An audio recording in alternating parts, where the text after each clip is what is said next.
Oke, tadi tentang apa ya, kualitas begitu. Ini kan kita stakeholders-nya kan nggak hanya mahasiswa gitu, ada juga nanti pengguna, calon alumni segala macam, ada orang tua mahasiswa dan lain sebagainya ya. Saya bertanya ke Pak Adi, kualitasnya nanti sama nggak nih Pak Adi antara skripsi dengan yang, non skripsi? Mungkin ketakutan mungkin ya, ini anak-anak sekarang kayak gampang banget lulus gitu ya, kayak tanda kutip jadi kayak gampang gitu ya, cuma ya ngerjain apa, lulus lulus lulus gitu segala macam, seolah-olah, perguruan tinggi itu hanya untuk mencetak apa ya namanya, mencetak pekerja gitu ya. Sekarang kan, banyak yang mengatakan seperti itu. Nah ini kualitasnya gitu ya, untuk memastikan bahwa, walaupun begitu ya ada satu bentuk lain mahasiswa bisa lulus tanpa skripsi begitu ya, tadi mengerjakan project atau di kita penciptaan karya, tapi kualitas di mahasiswa komunikasi unsur itu tetap ya, tetap terjaga begitu ya kualitas.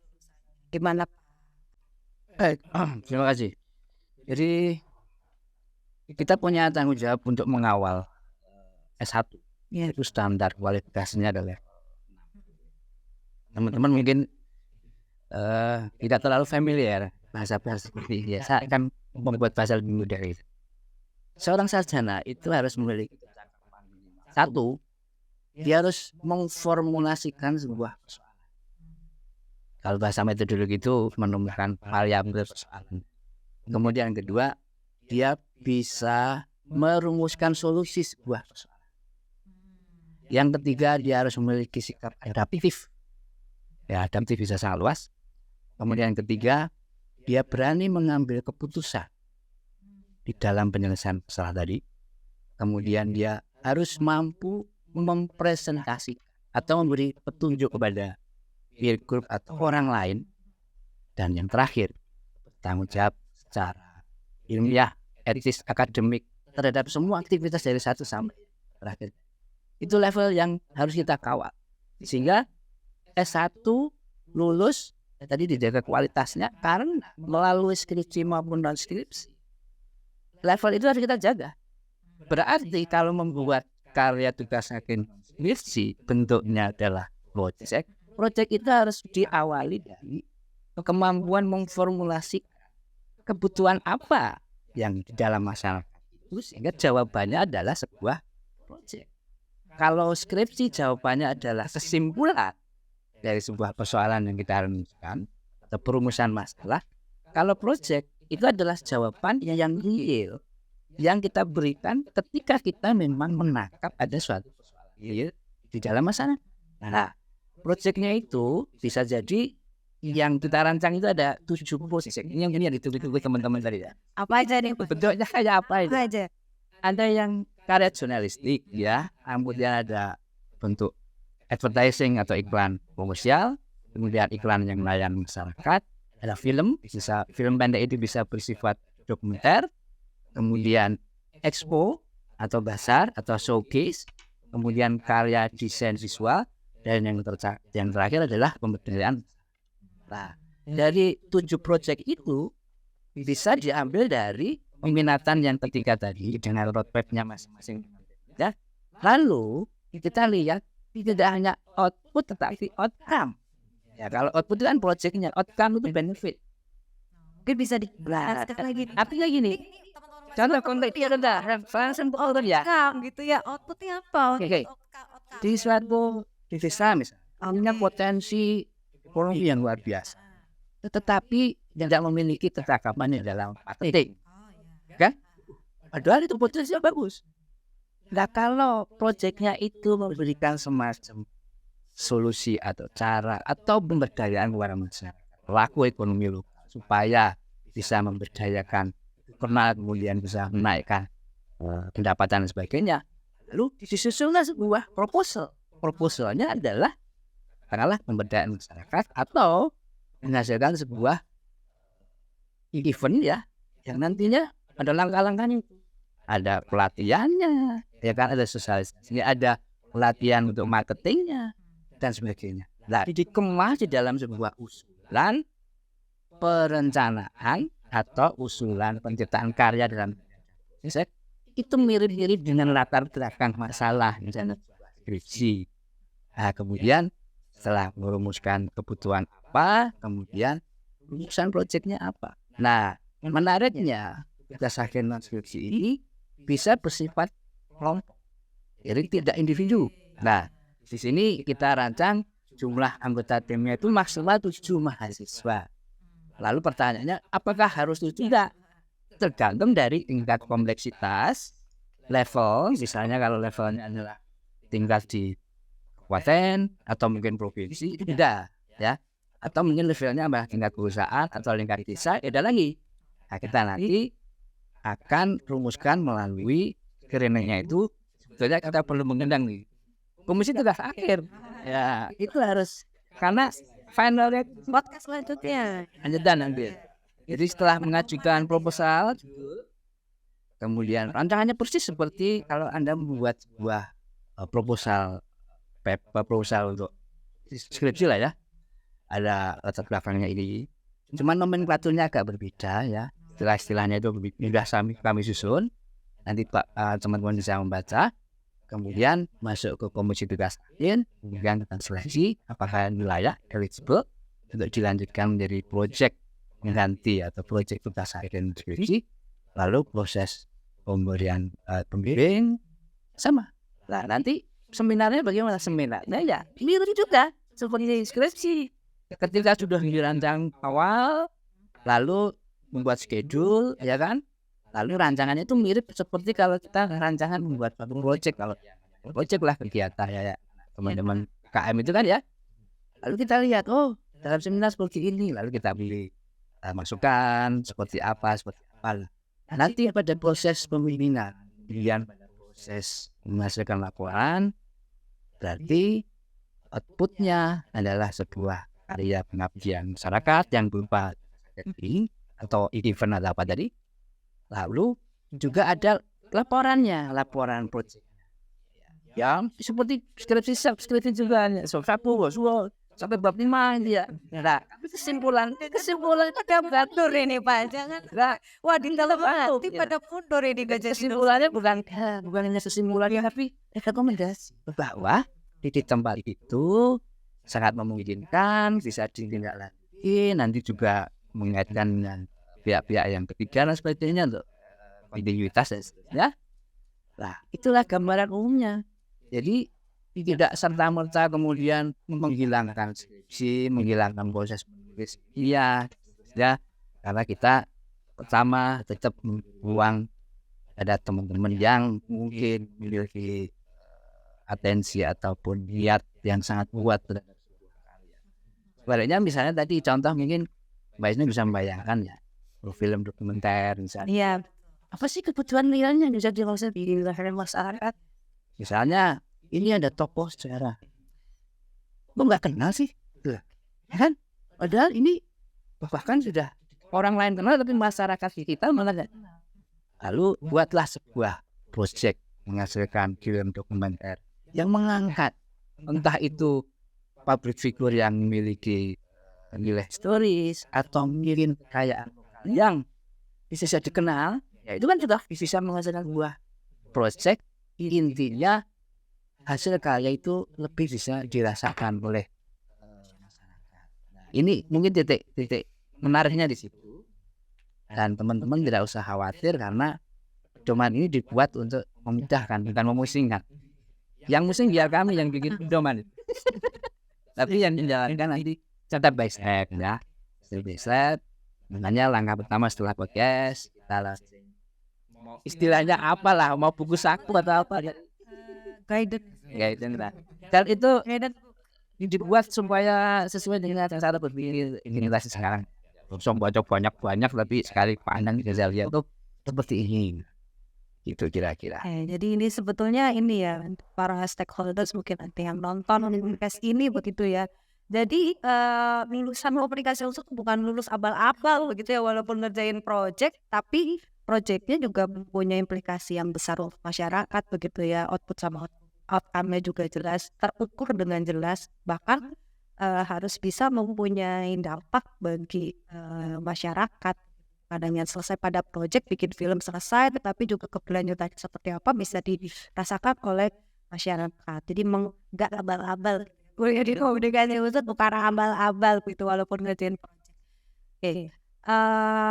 Lanjut ke bagaimana nih komitmennya prodi atau jurusan gitu Pak Kanjun.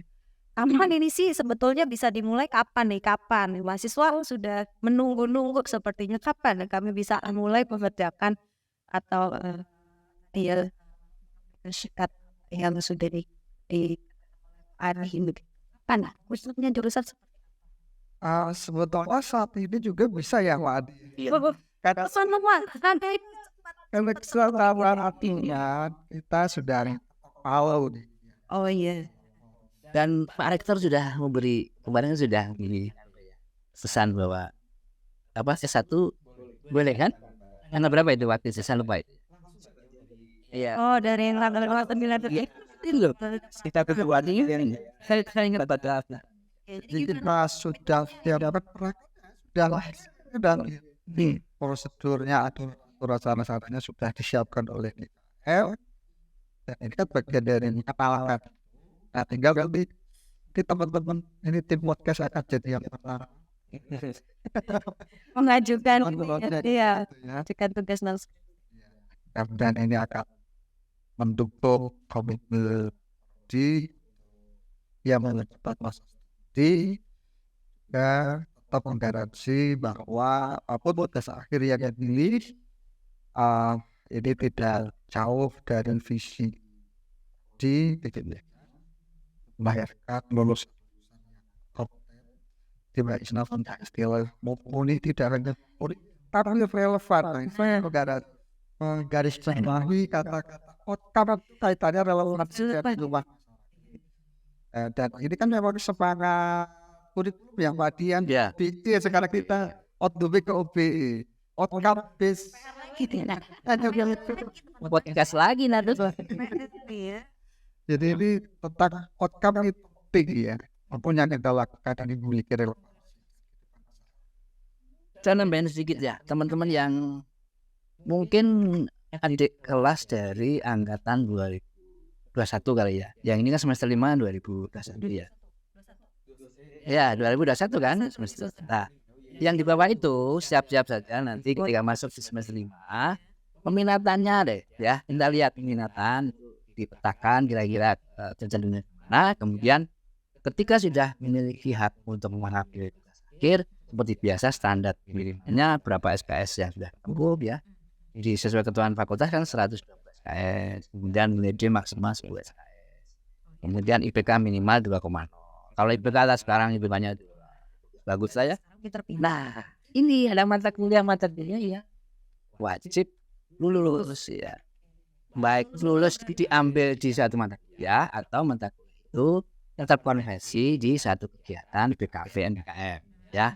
Dua mata kuliah yang secara eksplisit memang kita tekankan adalah mata kuliah yang bersifat metodologi ya, baik kalau IPK kan kalau misalnya mengambil BKV konversi dia pulang ya dia sudah dianggap lulus. Kemudian ada mata kuliah peminatan itu juga lulus gitu. Baik lulus karena mengambil dari mata kuliah itu atau ada beberapa mata kuliah yang mungkin terkonversi PKB. Dan yang terakhir ini penting banget nih. Jangan jadi mahasiswa kupu-kupu kalau mau lulusnya tidak saking skripsi. Karena apa? Karena Anda atau teman-teman itu harus memiliki sertifikat kegiatan pendukung akademik yang terkait dengan karya yang akan dibuat tugas akhir. Contoh, ikut seminar, ikut workshop, ikut kompetisi atau UKM ataupun kepanitiaan apapun sifatnya yang untuk mengisi poin yang 120, tapi secara spesifik ini adalah terkait dengan karya tugas akhir skripsinya. Ya tidak harus nyambung banget tapi ada satu aktivitas yang menunjukkan bahwa itu ada passion ya, ada passion. Jadi lah jangan hanya pulang kuliah bubuk ini. Jadi di sini loh ngerjain podcast Sampai tidak kuliah kali. kuliah dong. Ya kuliah. Aku PJT Iya. buat sertifikat Gue jelas. Saya sudah mengusulkan. di medsos. Ya. Udah ada surat tugasnya Pak? Anak Apa? sudah ada surat tugasnya. Tenang. Kita versi kedua ini. Oke, Mas Rudi, ini kalau angkatan 2020, terus ada yang berminat udah bisa difasilitasi belum nih? Gimana yang udah belum bisa nggak sih sekarang non skripsi tuh bisa nggak difasilitasi? Boleh, berarti boleh ya dari lo ayo. Regulasi ya sesuai di awal kan memang harus ada penelitian ada regulasi yang ada ini dia kan ada itu sesuai dari kelas kamu boleh lihat dengan nilai yang mereka jadi meskipun ada uangnya yang terbiaya akan tapi udah jelas dua lawan ya dua lawan khusus tahu bahwa boleh ini memberikan fasilitasi sarjana untuk menyelesaikan tugas pendek. Tapi ini apa? Atas 2020 itu yang lebih deh. Sebelum ini. Sudah semester 5 sudah ini. Sekarang semester 7. Ini kan udah lambat. Indonesia 2022. Nah ini sebenarnya ini kan 2020 nih. Boleh kan kalau tiba-tiba ada yang mau mengajukan non skripsi? Iya. Secara satu sudah tidak ada lagi iya apa masalah teknis ada sertifikat jadi seleksi oleh oleh ya itu lebih mudah dari skripsi itu ya sesalus jadi pendengarannya secara ya sebagai bentuk tugas ya pada dasarnya prosesnya sama skripsi ada ini deh skripsi itu narasi dibutuhkan dalam kita bisa dan bisa kalau ini merefleksi sudah ya mungkin kita dari itu bisa tadi bilang saya bilang ya ini lo beda kalau nggak ide sesedikit lo kalau ada manfaatnya bagaimana jadi iya dong jadi cuma itu salah ini kan Iya, so di mana skripsi ya, teori kita. nah kalau misalnya nggak pakai proses yang berdasarkan itu apa tuh yang tadi itu HKN benar atau kemudian output sesuatu saja ini yang jadi mana ya kita harus awal sih ada saat ada yang mau komunikasi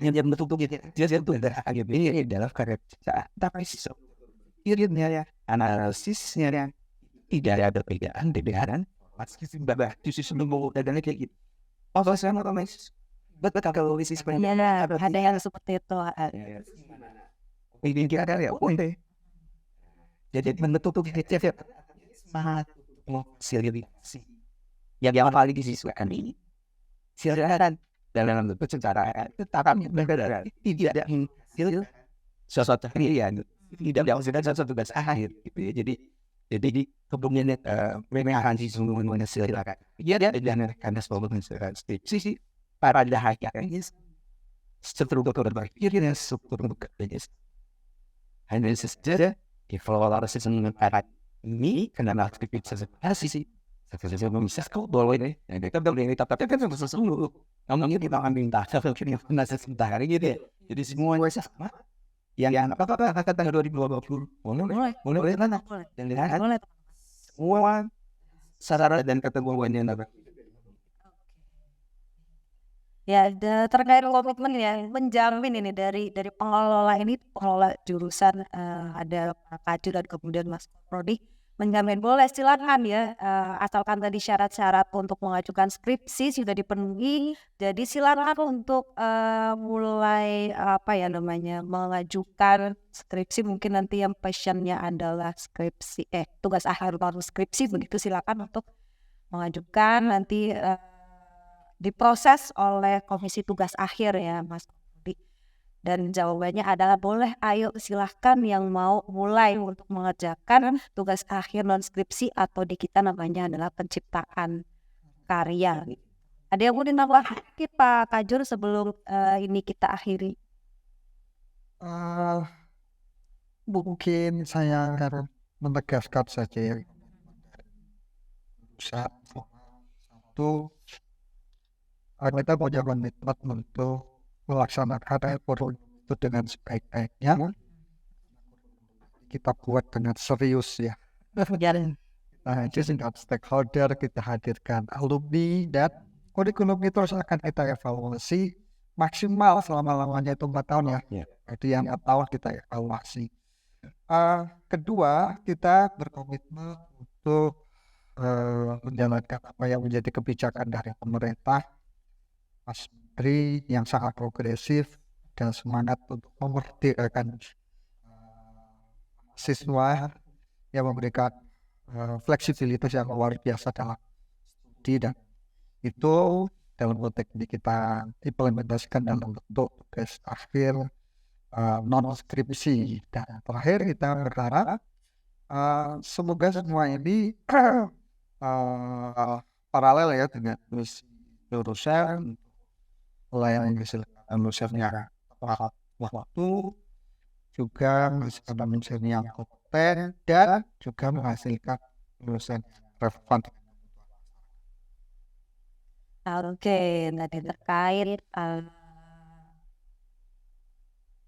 bukan proyek ya, terkait kebijakan tugas akhir dalam skripsi yang sudah mulai diterapkan oleh kementerian juga, boleh begitu ya, bahkan ada di peraturannya, bahkan diundangkan begitu ya secara resmi bahwa mahasiswa boleh mengerjakan atau lulus kuliah tanpa mengerjakan skripsi, tapi dalam bentuk lain adalah proyek atau mungkin kita perlu satu episode podcast lagi ya untuk membahas lebih jauh sistematikanya nanti seperti apa sih ini ya, tugas akhir non skripsi di Prodi Ilmu Komunikasi Konsult ini, lalu kemudian pedomannya nanti seperti apa. Akan kami hadirkan narasumber yang lain dari Komisi Tugas Akhir dan Gitu, ada tanya jawab. boleh nanti akan live ya. Oh ya betul, nanti satu podcast untuk sosialisasi pedoman tugas akhir non skripsi, dan sekaligus nanti juga yang skripsi juga seperti apa. Jadi kita punya satu gambaran untuk teman-teman, oh nanti yang skripsi adalah seperti ini, non skripsi seperti ini, mereka sudah Ya. Termasuk kan sekarang skripsi juga ada FDKM riset misalnya. Yang perlu kita nanti juga sosialisasikan. hadirkan komisi DKM juga nanti ya. Ya, tamunya nanti akan beragam ya. Jadi memang akan mulai kita bahas apa ya namanya ya. Apa sih kegiatan-kegiatan yang kita lakukan di prodi dari kacamatanya dosen. Selama ini mungkin mahasiswa mikir, ini kayaknya cuma mempersulit kita aja deh kayaknya di dosen-dosen. Bukan begitu. Kisah. Bukan begitu ya teman-teman. Jadi memang ada banyak hal. Jadi ya kita cuma meminta teman-teman untuk bersabar. Kalau misalkan ada kebijakan apa, terus kok ini lelet ya kayaknya nggak merespon begitu ya dari prodi atau dari jurusan segala macam. Tapi ada banyak hal yang perlu kita kaji gitu ya. Bukan kemudian kami lama merespon atau kemudian mungkin ada selentingan kayaknya nggak serius begitu ya, atau kayaknya prodi tidak memfasilitasi atau menghambat begitu. Ini cuma menghambat aja bukan lah ya, tapi memang ada beberapa hal yang perlu kita kaji begitu agar semua mendatangkan manfaat gitu ya. Bukan hanya untuk mahasiswa, tetapi manfaatnya meluas tadi yang seperti Pak Kajon bilang gitu, harus relevan juga loh dengan masyarakat. Jadi jangan cuma berhenti di kampus gitu. Mahasiswa tidak hanya berhenti kegiatannya di kampus, tetapi juga kegiatannya itu berdampak langsung dan relevansinya dengan masyarakat. Oke. Sekarang ini adalah sisi penjajahan. Ini. Nah nih ini. Setiap minggu bahwa setiap dilihat setiap sudah berkas akhir ya spesifik. Iya. Ya. Silsa ada yang kita sudah memilih sekedar dapat ya. Nah, itu melalui sisi karakter awal sisi semua dipastikan sistem. Nah, dia pilihan ya yang berada kita kasih sebuah bicara itu ya, sehingga dia tuh mengeselkan kejadian mau kering betul mendalam kendaraan dulu baru itu ya yang tadi ya itu tentang sedikitnya sebelum peradaban tidak ada bisa salah kan ada sesudah tapi tak kita nanggur regulasinya. Iya, Sekarang regulasi ada apa kita lebih mantap. satu balik Iya. kita ada harus tinggi semuanya. Jadi lihat ketika dia susah berada dua sisi situ resisi bibliotek. Karena benar itu tentang video ini kan karena lusa ditandang bisa ada lusa yang betul kan sih ada ringusnya. Jadi kita yang worst thing goes selesaikan. Jangan dari sisi jalan dulu. Tugas lagi dalam pencernaan kayak semua saat semua yang bahkan ada yang opposisi gitu ya. Mereka kadang-kadang nanti masih sebelumnya yang ada dan menimba baru. Dia sudah sejak awal dia karya ya. Dia memang menjadi dia dari ini anak-anak komunikasi luar biasa. Mereka apa dijawab dari awal biasa. Dan ini ya pengaruhnya ya buat dibikin kelas. Jadi penjajaran dan nunggu ada dalam posisi. Ini sebelum saya closing di jurusan lain atau prodi lain di Unsud ya Pak Adi ya. Pak Adi ini sudah berkeliling-keliling di fakultas, ya seluruh fakultas di Unsud ya sudah berkeliling-keliling begitu ya. Ada nggak sih yang prodi yang sesiap kita menjalankan sini gitu ya? Gas akhir fakultas skripsi ada nggak sih prodi yang ada sesiap kita sudah ada pedoman gitu, bahkan kita sudah bikin nanti sistematikanya seperti ini, outcome-nya begitu akan seperti ini, kalian harus ada nggak sih Pak? Bocoran aja nih Mbak Ade. Kita kan perlu sombong ya Mbak Ade. Kita harus sombong sedikit. Ya jujur aja ya. Jadi ngapain nggak jujur ya? Sepanjang kami tempat melakukan diskusi memang belum kedengaran ada kan gambaran untuk tugas saja yang skripsi di beberapa kelas mungkin masih jauh ya dari apa yang bisa dilakukan. Tapi di FISIP itu teman-teman di prodi yang lain itu malah sudah melakukan, tetapi untuk menyiapkan pedoman yang kita punya sedikit ini kayaknya belum. Jadi ya saya sudah melangkah, tapi mungkin untuk melengkapi atau dilengkapi dengan pedoman kayaknya baru di sini lah.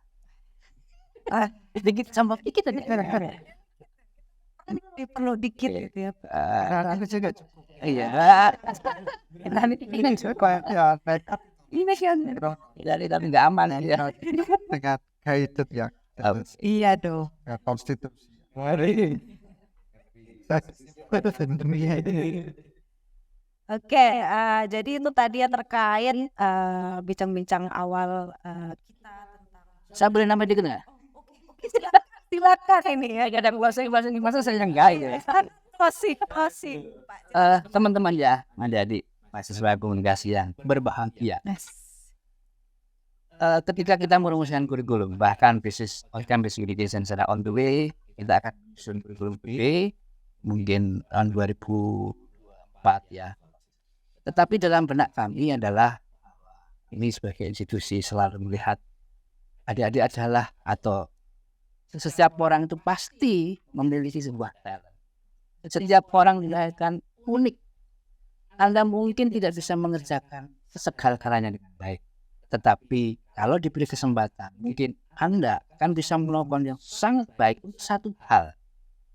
Nah, satu hal itu kalau memang passion dan itu menjadi sesuatu yang dilakukan bukan karena harus tapi karena senang, kita beri ruang itu tugas akhir Anda. Satu hal yang menurut Anda bisa dibuktikan bahwa saya sangat baik untuk hal seperti ini Pak. Tetapi selama ini kan kita belum memberi ruang. Maka inilah kesempatan jadi nanti apabila merasa bahwa Pak saya punya passion, punya talent, punya keinginan untuk menghasilkan sebuah monumen karya atau menciptakan sesuatu yang spektakuler, maka lahirkanlah itu dalam tugas akhir skripsi. Itu pesan dari saya. Terima kasih. Oke, baik. Jadi itu teman-teman ya, mungkin nanti kita bikin satu podcast lagi ya, kajian tadi ya tentang pedoman-pedoman dan segala macam. Mungkin bisa jadi ya, bisa sombong dikit loh ya, sombong dikit gitu ya. Mungkin bisa jadi satu satu bahan informasi untuk prodi lain begitu ya, atau jurusan lain yang mungkin ingin membuat pedoman-pedoman. Nah, nanti ini kita bikin satu kajian yang khusus begitu ya, bagaimana awal mula tadi pembentukan pedomannya, sistematika dan segala macam. Baik, terima kasih. Demikian tadi kita bahas tentang tugas akhir non skripsi di prodi ilmu komunikasi. Sampai jumpa di podcast kita yang lain. Terima kasih teman-teman. Jangan lupa subscribe. Oh iya, jangan lupa subscribe begitu ya. Iya, nanti tenang, editor kita akan nanti ya, editor kita akan memberikan gitu tanda subscribe-nya. Silakan di subscribe agar kita juga semangat untuk membuat podcast-podcast yang lain. Tulis komen-komen, pertanyaan. Oh iya, komen, tanya apa yang ingin Ya, jadi podcast berikutnya. Oke, boleh. Ada terkait ini juga. Iya, boleh. Oke, terima kasih. Sampai jumpa di podcast yang lain. Saya Isna pamit. Kemudian ada Pak Pajur, Pak Prodi, dan Pak GKM. Salam sehat selalu, cerdas dan dapat diandalkan.